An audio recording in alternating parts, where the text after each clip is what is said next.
join us in the pit lane at Le Mans. An extraordinary French Grand Prix. Many words we could use, but that's about as good as any I can think of right now. Head spinning after an incredible race, which saw flag to flags, long lap penalties. In the end, Jack, Johann Zarco has won the French Grand Prix. We're outside the LCR Honda Castrol garage at the moment. There have been tears in this pit box, there have been tears in the grandstand, tears on the podium from Johann Zarco.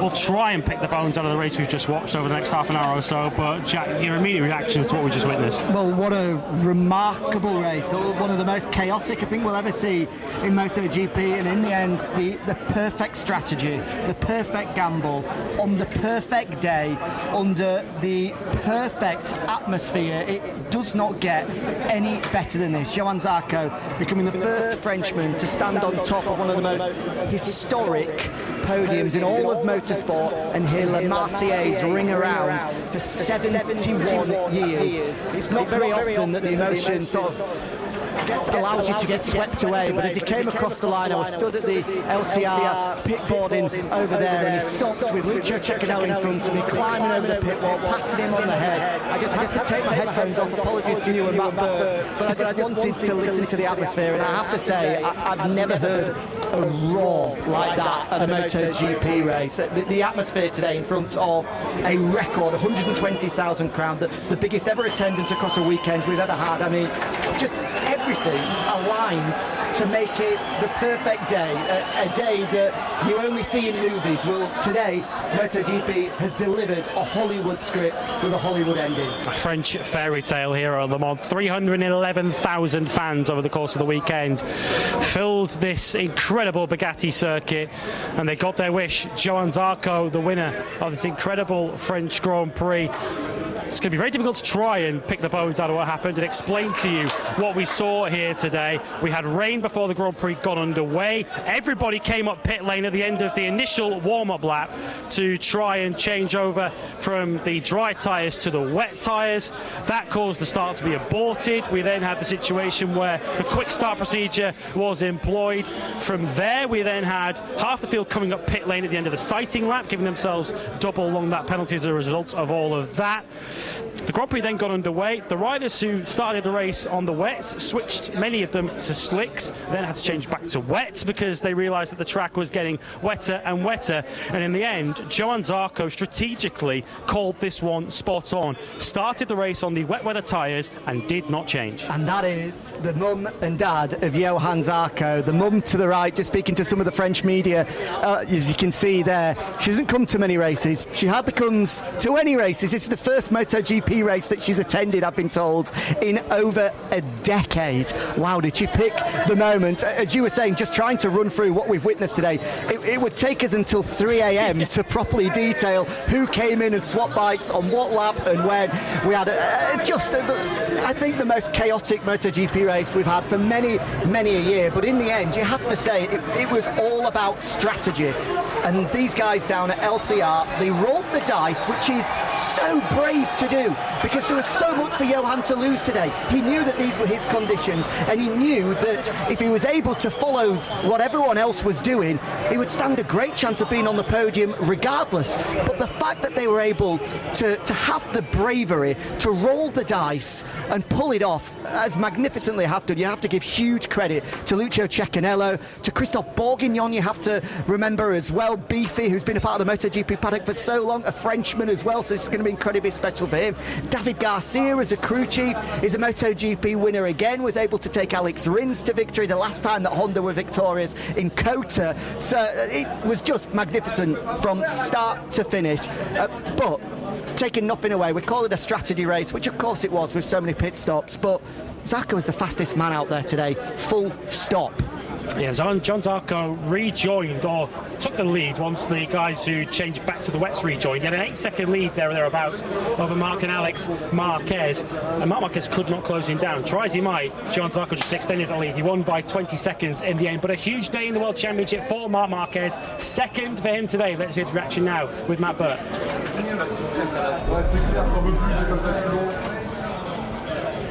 Must be right up there. Bike swaps, there was lots of crashes, so easy to make a mistake, so to stand here second place, you must be pretty happy with your day's work.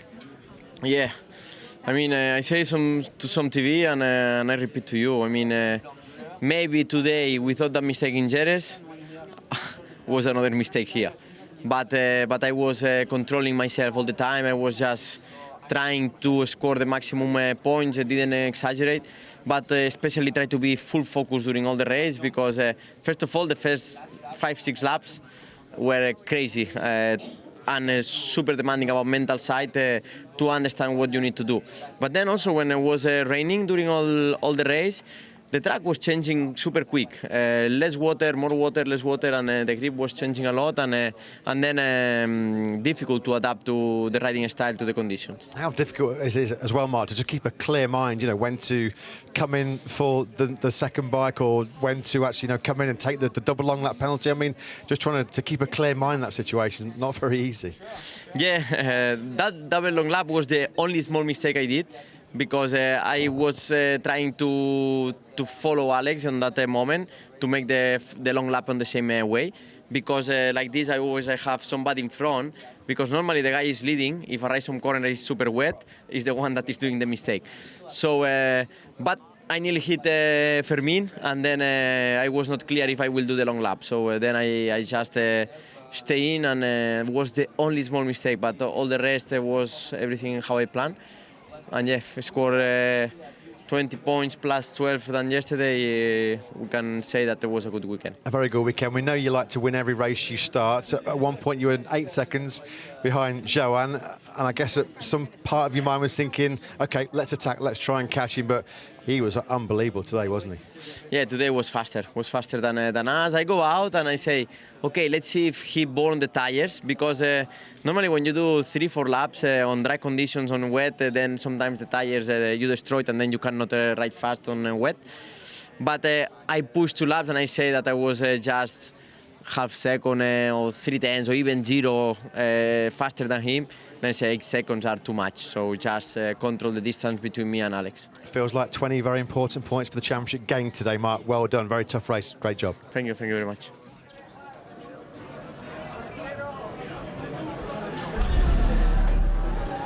Johann Zarco, the winner. Marc Marquez in championship terms maybe the winner today, but we can get some live reaction now from Johann's manager, Guillaume Valado. Obviously for Johann, this is his day of days. Just tell us your emotions after that. So incredible, because I was saying, it just we started the weekend, it was very complicated, you know, for Johann.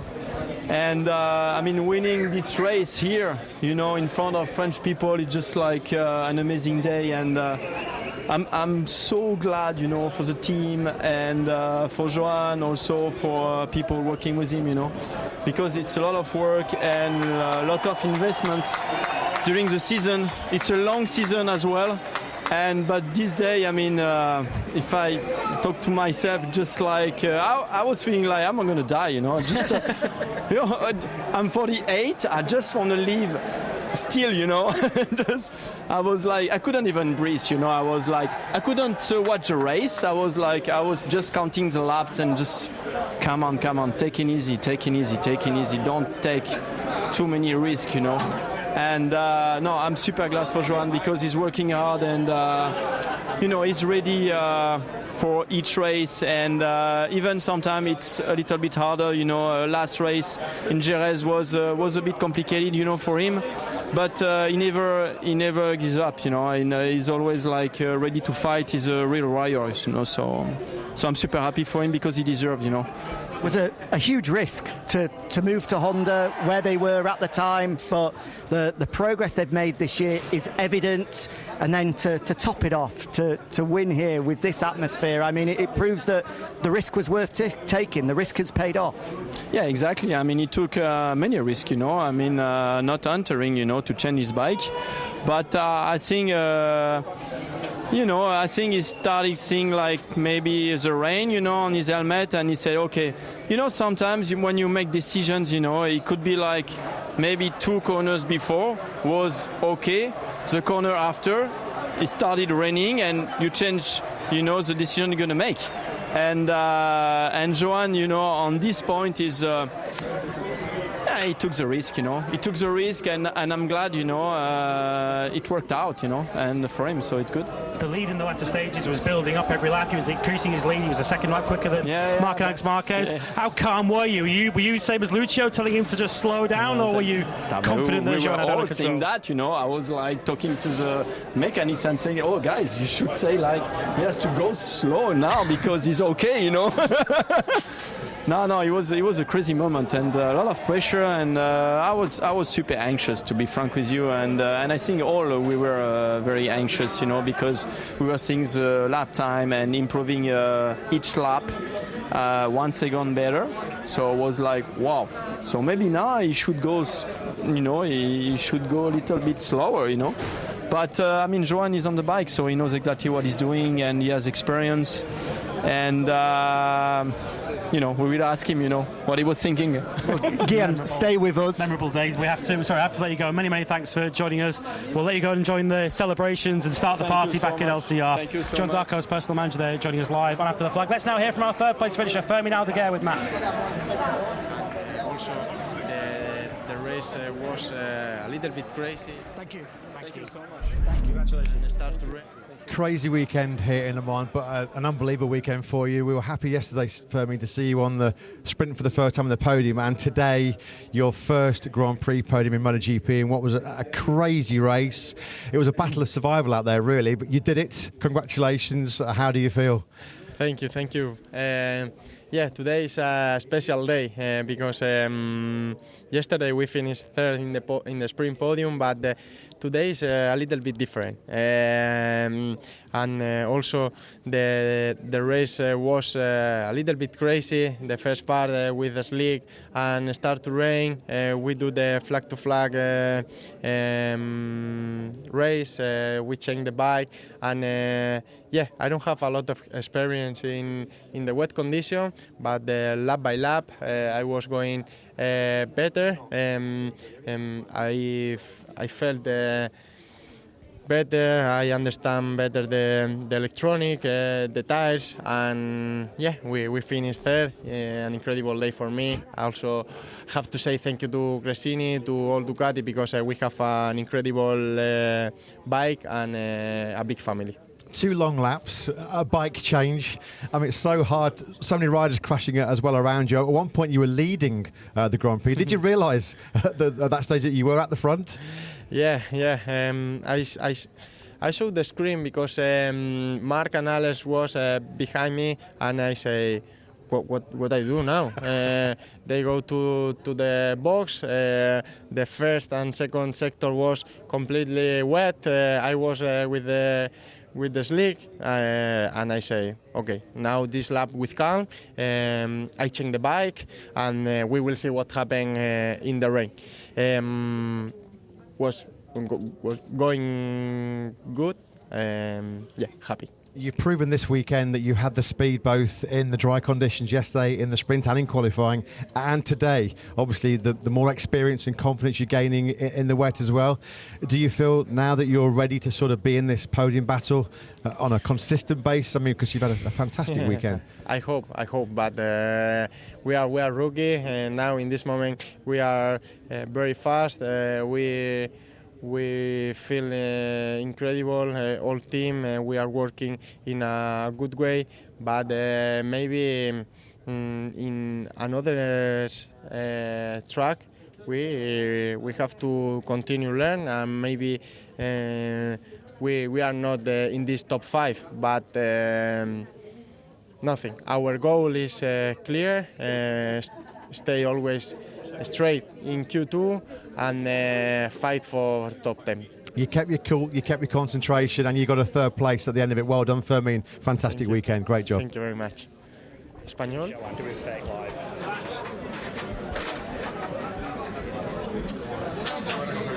Fermin Aldeguer there speaking after his podium finish today. We're joined now live by Lucio Cecchinello. An incredible day for Johann. Just how much does this mean to the team, though, to LCR, for all the hard work you guys have put in? It's really incredible. I mean, to win in Le Mans, it's already fantastic for whoever. for him, as a French rider, winning here in Le Mans must be a dream come true, and also is a dream come true for us because the affection and the love we receive from the fans is simply incredible. You've been in this paddock for a long time, Lucio. Have you ever heard a sound like that as a rider came across the line? Honestly, no. And I do not hide you that when I was in the podium, when there was the French national anthem, looking all the people singing, I had some tears in my eye. Yeah, I'm not surprised. Just let's talk about the start of the race. It was a big gamble. So much on the line for Johann and his home Grand Prix. Talk us through the decision to stick with the wets. Was that all on Johann, or were you in conversation with him? Of course, we planned it. We pay a lot of attention to look at the weather forecast evolutions. We have different radar application, and then me, myself, and also my crew chief was absolutely convinced that in 20 minutes the situation would have changed. And then we said to him that for us and I also show him, the radar, and I said, this is coming, you see the evolution, this is coming, and then I believe that he were more convinced to stay on the grid with a wet tire while most of the rider change. And in the closing stages of the race, I'm sure Johann felt he had it largely under control, but you didn't seem quite so confident. He was a second lap quicker than everybody else. It looked like you could barely watch. I mean, the problem is that the second fast rider was Marc Marquez, and normally in this condition, Marquez is unbelievable fast, So normally it's the opposite. He's 1 second faster than everyone, and the fact that we were 1 second faster than Marc, we were really worried for some mistake. Yes. Well, thank you very much for joining us. I'm sure you've got a lot of people to speak to, a party to get underway. Go and enjoy the moment, Lucio. Thank you very much for joining us. Congrats. Well done. There we go. Great. Lucio Cecchinello joining us live on After the Flag on his and Johann Zarco's day of days. Let's talk about Marc Marquez then, who finished in second place today. Accepted that Johann was too good on the day in those conditions, but in championship terms, big day for Marc. Huge day for Marc. He quite comically said it in Parc Fermé, because often it's the other way around that everyone's following Marc, that I was following the World Championship leader. What he did, I did, of course referencing Alex Marquez, and it is a massive day. Pecco Bagnaia has had a nightmare weekend from start to finish, has been complaining all weekends that this 25 bike, finally admitting this isn't giving me what I want. He then crashed out yesterday, was taken out today by a far too overambitious move by Enea Bastianini. I'm surprised he only got the double long lap penalty. I think he will be getting quite a firm telling off from Simon Crafar for that one, because he was never getting that bike stop, and in the end ruined almost Johann Zarco's race. Can you believe? I nearly forgot about that right at the start. But for Marc, once again, in these conditions, just understanding precisely what the grip level is, understanding exactly what's going on, and he knew that today was a day to make sure you see the checkered flag, to have points in the back pocket, and it's a huge day for the World Championship, now stretching out that lead to as big as it's been for quite some time. But before we discuss further some of the other stories from this French Grand Prix, I'm not sure we'll cover them all over the course of this show, but we'll do our very best. Let's hear from your French Grand Prix winner. It is Johann Zarco with that. Incredible at Le Mans Grand Prix here in France, not just for a record crowd, 120,000 fans here, but for the rider, the star of the show, standing in front of me right now, Johann Zarco. Johann, first of all, congratulations. The first French rider to win the French Grand Prix in MotoGP in 71 years. How do you even describe your emotions right now? It's very special, and it's hard to believe that it can happen, because I'm racing to win races, to be on the podium. I'm always pushing myself to get the best performance, and I always trust that one day I can win. And when it's happening, it's a bit strange, because the way it happens today was like need to control a lot and almost wait that the victory come, and that was very special. I'm so happy now because I love the history of motorbike. I've been watching all the races. I know many big names from the past. And to ride this line, that to be a French winner for the French GP, wow, that's kind of special. And I'm very happy for this. Then I cannot say much more because it was a tricky race. We knew it's going to rain. So my choice was with the rain tires. But when we started, that the other guys with slick, they were fastest. But with some raindrops, I knew that it's too tricky. And then I saw them crashing, going to the box, again position. And overall, Jack was with the rain tires. And I know Jack in this condition is so strong. And he was in front of me. But when he crashed, I began to trust that I can do something really good. There were two key moments, well, there were so many key moments in that Grand Prix. We could be talking about it probably for the next 2 weeks, but the decision to go for the wet tyres, I mean, how tough was that to trust in that decision that, yeah, it's the wets is going to be the correct choice? First of all, we are in Le Mans, so we can trust that it's going to rain. And we knew that this cloud is coming. Since few days, they were announcing it. And when we have seen that it's coming, okay, it must be there. But when I was riding, I could check the clouds. It was still not there. And I think during the race, it didn't rain as much as we could expect, but enough to be with the rain tires. And that was the right choice. But being with the rain tires, even on dry track, for me, it makes me feel more comfortable and more confident. You've won the race in amazing fashion, but your race was actually almost over at turn 3. How close was that? No, I forgot about this at the end of the race. But when I've lost a lot of time for the start because I didn't use any device, so I've lost a lot of time. Then I tried to catch this time some position on the first chicane, but when I've seen a big tough confusion and then Mir lift up the bike, I could not avoid him, and I got a big hit from him. Almost I've lost my underbar on the left, I mean my hand, but I went straight. I said best solution is straight. And then from there, I said, okay, now don't burn your rain tires and just try to save, take what you can take, and you will see. And I've seen it. An unbelievable atmosphere. I mean, that last lap must have felt like the longest 4.19 kilometres of your entire career. But just try and explain that experience, Johann, when you came over the finish line and there are 120,000 French fans singing your name, going absolutely crazy. We saw you couldn't fight back the tears. I mean, such a special moment for you. Yeah. I was good to start the last lap with 20-second advantage because you know that, okay, you can save the victory. And just also on the last sector, I began to wave my hand to say hello to the fans because I was seeing the flags moving a lot.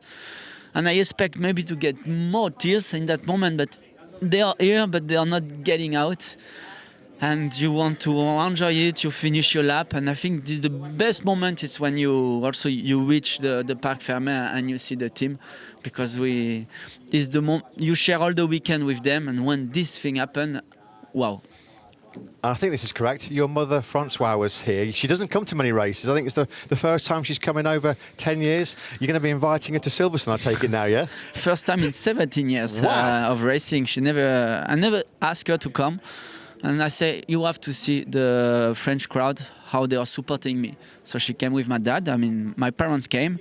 And I think it's good enough. They came once, they have seen it. Now they can enjoy the next races at home. Johann, the whole world enjoyed today's Grand Prix, not just the 120,000 fans here in France. Enjoy the celebrations. You created history today. Well done. Merci.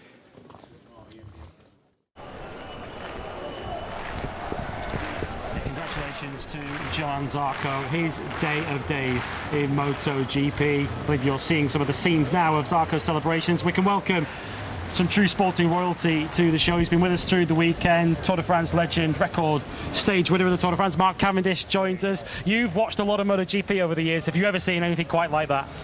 Oh, we were out on the track watching. I was like, I need to go and sit down.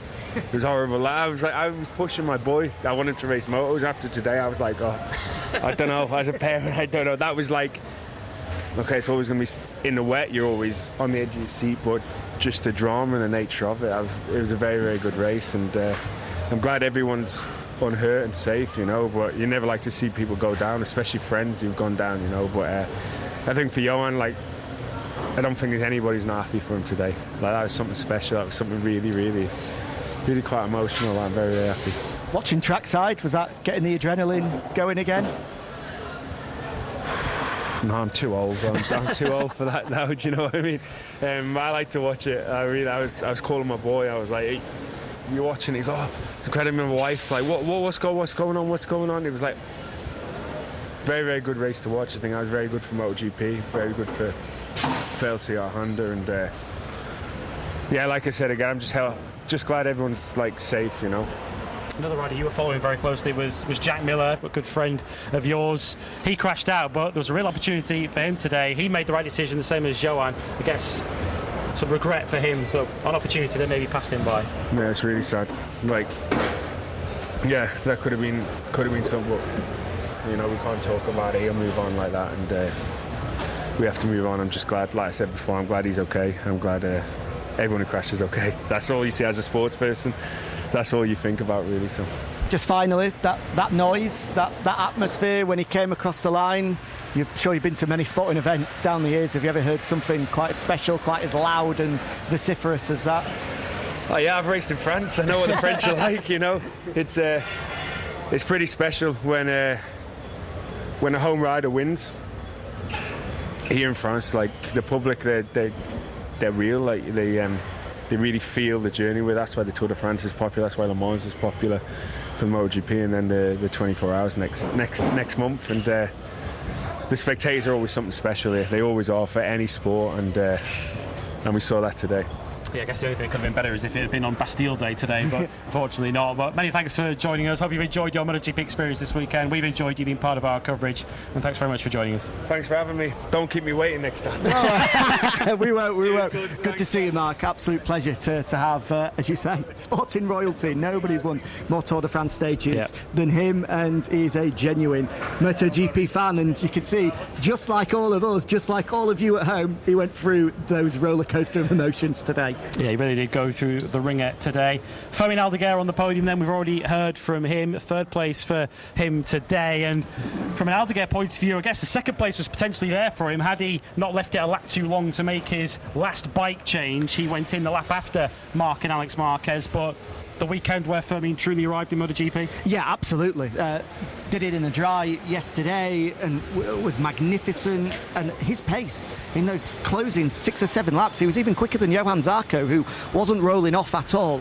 Just phenomenal in his first ever MotoGP wet race. I mean, you cannot just extenuate how difficult it is to get your head around these bikes in wet conditions. It is so difficult, and at only 20 in only his 6th Grand Prix to be the fastest man out there is just a testament to the talent that Fermin Aldeguer is. And as you say, I think he'll probably watch the race back later, either tonight or tomorrow, and feel as though the crucial moment for him is when he dived up the inside of both Marc Marquez and Alex Marquez in a pretty critical moment of the race. If he would have sat off them and followed them, I think he then would have come in at the same time as them and probably would have finished second in the end. But as a rookie, he decided to go, decided to tack, decided to lead. And I think a wiser head potentially would have seen Marc Marquez and just gone, OK, there is still a long, long way to go in this race. I'm just going to sit here and see what he does over the next couple of laps, because it was obvious that the conditions were changing at that time. But take nothing away from Fermin Aldeguer, whether it's second, whether it's third, 20 years of age in only 2nd Grand Prix, onto the podium. I think that makes him the 2nd youngest ever behind Pedro Acosta.